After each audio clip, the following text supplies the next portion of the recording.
यह है old map of Jerusalem city, जिस सिटी को ऑटोमन एम्पायर ने रीबिल्ड करके 4 क्वार्टर्स में डिवाइड किया था, मुस्लिम, जूइश, क्रिश्चियन और आर्मेनियन क्वार्टर में। और सालों से चल रहे इजराइल और फ़लस्तीन के कॉन्फ्लिक्ट्स का ये सिटी भी एक बहुत बड़ा एपिसेंटर रहा है।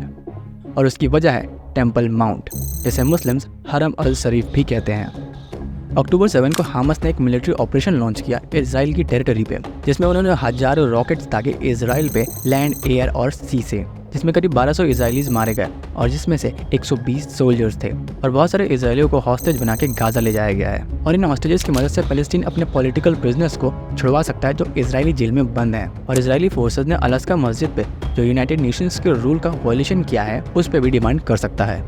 Since Saturday's attack, Israel has declared war on Hamas and vowed to destroy its ability to govern Gaza.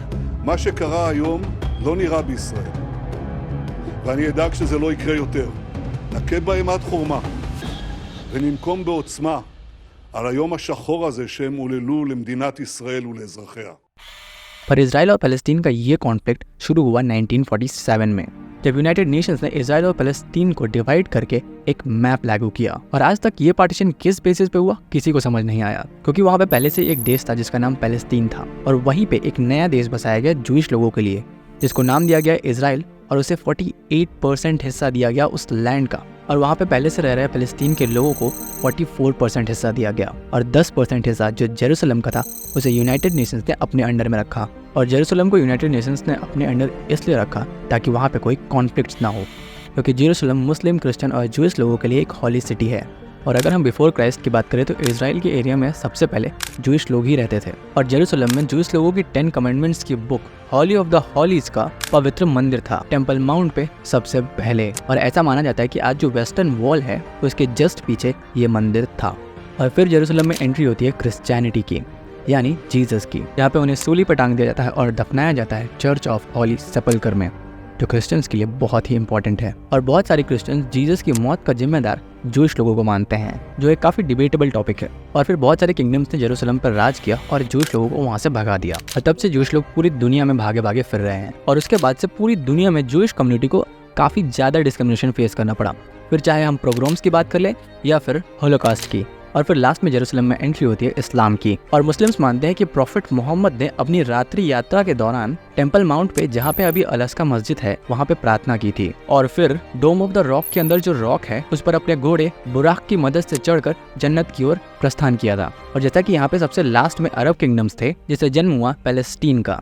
Israel और फ़लस्तीन का एरिया पहले से ही एक रिलीजियस हॉटस्पॉट था, जिसे 1947 में वेस्टर्न कंट्रीज ने यूनाइटेड नेशंस की मदद से गलत तरह से डिवाइड करके इस इशू को और भड़का दिया। लेकिन 2023 का अटैक फ़लस्तीन ने नहीं, हमास ने किया है।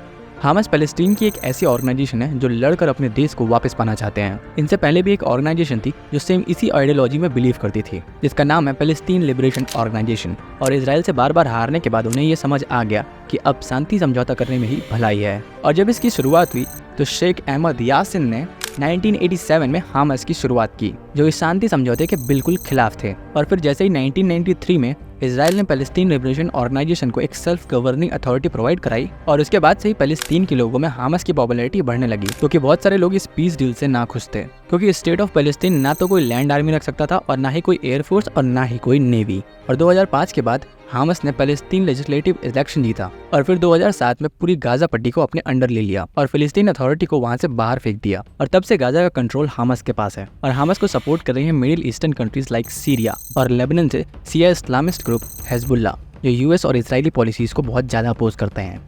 और हमास का सबसे बड़ा सपोर्टर है ईरान, जो बहुत सालों से हमास को वेपन्स, टेक्नोलॉजी और ट्रेनिंग प्रोवाइड करा रहा है ताकि वो अपना खुद का एक एडवांस रॉकेट सिस्टम बना सके जो इजराइल की मेन टेरिटरीज तक पहुंच सके।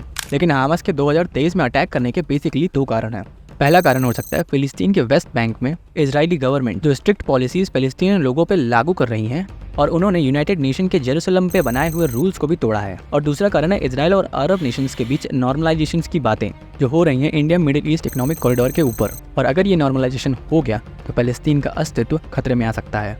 पर अब सवाल ये आता है कि आगे क्या, क्योंकि इजराइल काफ़ी ज़्यादा स्ट्रगल कर रहा है इस अटैक से रिकवर होने के लिए।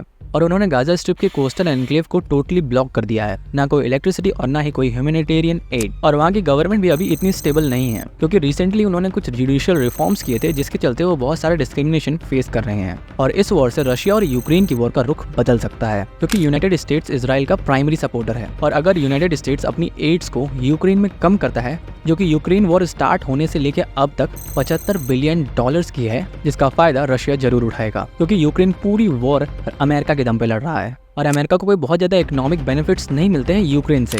और वहीं दूसरी तरफ इजराइल अमेरिका को इंटेलिजेंस और टेक्नोलॉजिकल सपोर्ट देता है और आने वाले समय में एक बहुत बड़ा इकोनॉमिक सपोर्ट देगा India middle eastern economic corridor के थ्रू। तो अब देखना है कि अमेरिका किस एक्सटेंट तक इजराइल की मदद करता है।